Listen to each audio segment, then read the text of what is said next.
Welcome to the Real News Network. I'm Greg Wilpert in Baltimore. After canceling hundreds of flights on Monday and Tuesday, the Hong Kong airport, one of the world's busiest, has been returned to normal, more or less. Protesters had taken over the Hong Kong airport's check-in area, which had then led to flight cancellations when travelers could no longer get to their flights.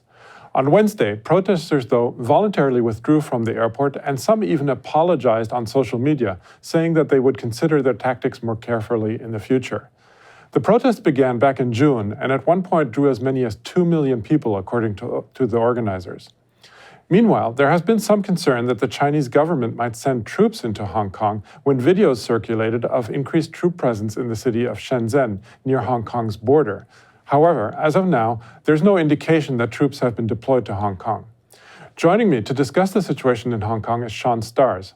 Sean is Assistant Professor of International Relations, Department of Asian and International Studies at the City University of Hong Kong.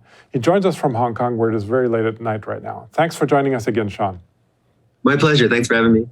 So let's begin with reviewing some of the most recent events.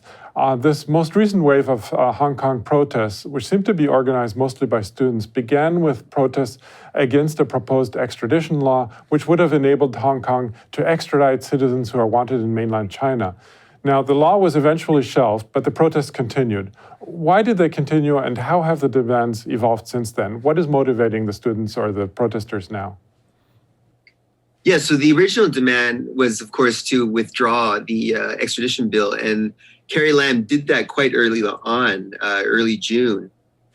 Finally, after 2 million protesters, about a third of the population of Hong Kong protested on the streets, but she didn't completely withdraw it. So she's declared it dead in water, but she didn't completely withdraw it. So the protests have morphed into 5 demands now. The first one being complete withdrawal of the extradition bill. Others relating to releasing those who've been arrested. The June 12th protest was marked as a riot. And so when you're charged for rioting in Hong Kong, you get 10 years, up to 10 years in prison. So they want to remove that label of June 12th as a riot. And a few others relating to that. And then the last one is they've tacked on in July, so about a month later, is universal suffrage for all Hong Kong citizens to elect the chief executive, which is the main focus of the 2014 umbrella movement. Mm-hmm. Okay, I want to get back to some of those demands later, but first, some of the protesters have begun questioning the tactic of occupying the airport. Now, what's going on? Why the second guessing of tactics? Who is leading the movement? And why is it mainly younger people and students who are involved? Why not a cross-section of the population of Hong Kong? Although obviously when 2 million people came out, I'm sure it was a cross-section, but it seems to be mostly young people who are at least leading the movement. Young people are leading what they call the frontliners. So the frontliners are the ninjas that you see, fully in black, covering their face so that they don't get picked up by facial recognition, with the goggles and everything. So so both actually even high school students, but also university students are mainly comprised of frontliners. But it's actually very broad-based. I mean, on August 5th, we had Hong Kong's first general strike since 1967, over 50 years. And that was very broad-based, and a number of unions, even people in the finance sector, law, civil servants went on strike. And the flight attendants union went on strike on August 5th, and then that was on a Monday. And then on the Friday is when the first airport sit-in happened. So that was partially organized by the Hong Kong Flight Attendants Union. So, of course, not students. And then we're now in our 6th day of the airport sit-in. So actually, there are still protesters right now in the airport as we speak. So it's 11 p.m. in Hong Kong time on Wednesday. But many of them are there to apologize. So they've made signs saying they've apologized. They're apologizing for the disruption caused to passengers. So that was seen as a significant escalation because they actually got luggage carts and they blocked passengers from being able to check in and being able to get on their flights yesterday on Tuesday.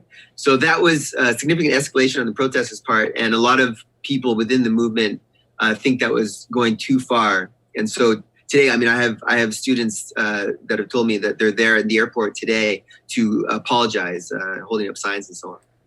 I want to get back to the issue of the demands now. As you mentioned, one of the demands is to to have universal suffrage for the election of the governor, and generally increased democratic participation. And originally, when China took over the city from British rule in 1997, there was an idea that to maintain limited representative democracy in Hong Kong. But since then, China seems to be backtracking from this. So what is going on? Why is China? Why do you think China is backtracking from this commitment to maintain what some have called, two systems, one country, in the sense of Hong Kong? I mean, not leaving aside Taiwan for now. Yeah, so I mean, China itself has changed quite a bit since 1997. I mean, under Xi Jinping, he came to power in 2012, but certainly, especially since 2015, there's been a real crackdown on civil society in China as well. I mean, they're arresting human rights lawyers. They're even closing down labor centers like at universities and so on. So there's been a crackdown in mainland China as well. And I think Xi Jinping in particular, I mean, he is quite often referring back to the 1980s in the Soviet Union. I mean, he thinks that Gorbachev's perestroika was, an absolute one of the biggest mistakes in communist history. And so he's really trying to, he's not allowing any alternative voices or any sort of pluralism at all. Whereas Hu Jintao, to some extent, opened up debate a little bit more, and so Xi Jinping is, clamping down on that. So in terms of Hong Kong, I mean, we've seen there is limited democracy in Hong Kong. Some of the legislative councillors are directly elected by the people, but since 2015-16. What that's led to out of the umbrella movement are a bunch of new political parties and new elected officials that were elected, but they were supporting Hong Kong independence or at least increase. I mean, some of them were supporting Hong Kong independence, others, protection of one country, two systems, and so on. But they were quite popular. I mean, one I forgot his name, but one elected leader in Hong Kong Island, which is the main, or part of Hong Kong Island, which is the main financial district, he won and got a majority of the votes, even in the main finance district.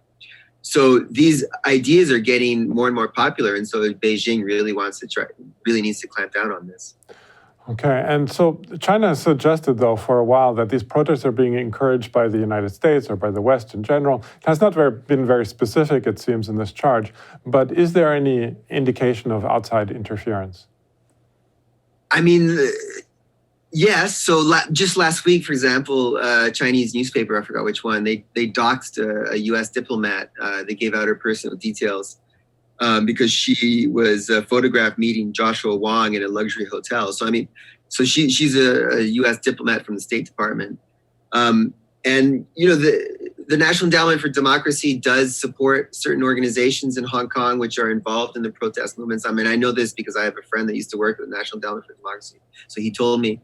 But so there is, and Jimmy Lai met with Mike Pompeo and Mike Pence. So Jimmy Lai is a billionaire in Hong Kong that's one of the big financiers of this movement. He owns Apple Daily, which is one of the most virulently anti-Chinese newspapers in Hong Kong. So he met Mike Pence and Mike Pompeo. So there's certainly some involvement, but to portray the U.S. as orchestrating this or shaping this, guiding this, is a gross mischaracterization. I mean, you just have to go on the streets and see how it's incredibly self-organized, how there's many different groups involved with different tactics. Some want to only be peaceful. Some are increasingly becoming more and more violent, throwing Molotov cocktails, throwing bricks, and trying to beat up police officers when they can, like they did in the airport yesterday. That's when a police officer actually drew a gun when protesters took his baton and started beating him.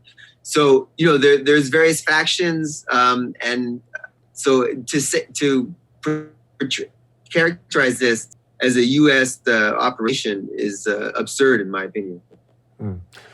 Just one last question. I've seen some indications that this is motivated also by economic inequality. That is, the movement is motivated by economic inequality, even though the overt demand has to do with democratization. To what extent would you say that's true? And what is the economic situation of Hong Kong at the moment? So this is something that's not quite as discussed as much. I mean, even in the 1989 Tiananmen Square, a lot of the protest was about inequality because of Deng Xiaoping's capitalist reforms. So I certainly, talking to my students and also talking to people on the streets, everyone knows that Hong Kong has the highest rates of inequality in the developed world. The housing, you now have to save 40 years of your entire salary to buy an apartment, a tiny apartment in Hong Kong. My apartment is 350 square feet, and my students say, "Well, what do you do with all that space?" Like, they can't believe my apartment's so big. The minimum wage in Hong Kong is about 34 Hong Kong dollars, which is about $4 or $5 US, when Hong Kong has the highest housing expenses, highest real estate prices on the planet. So there's huge inequality. I mean, the Hong Kong growth is also declining, as is China's. So Hong Kong's growth is now the slowest it's been in over a decade. Inequality is very much on people's minds, but there still isn't a lot of connection between, if you ask, for example, people, what would you do with universal suffrage? Who would you vote for, and so on? What kind of policies would you enact through the ability to vote for your chief executive? There's still not a lot of connection between the two. I mean, so people are generally upset with the inequality in Hong Kong, about the declining job prospects. There's certainly their inability to buy their own flat and so on. I mean, people live with their parents until their 30s and so on here in Hong Kong. But I wouldn't say that it's the number one immediate factor driving the protest. That is still this sense that China is increasingly encroaching upon Hong Kong's freedoms and the desire to protect it and perhaps expand it. Okay, well, we're going to leave it there for now, but I hope we'll come back to you soon. I was speaking to Sean Stars, Assistant Professor of International Relations at the City University of Hong Kong. Thanks again, Sean, for having joined us today. Thank you very much. Good night. And thank you for joining the Real News Network. Thanks a lot for watching. Appreciate it. But do us one more solemn favor. Hit the subscribe button below. You know you want to. Stay up on the videos.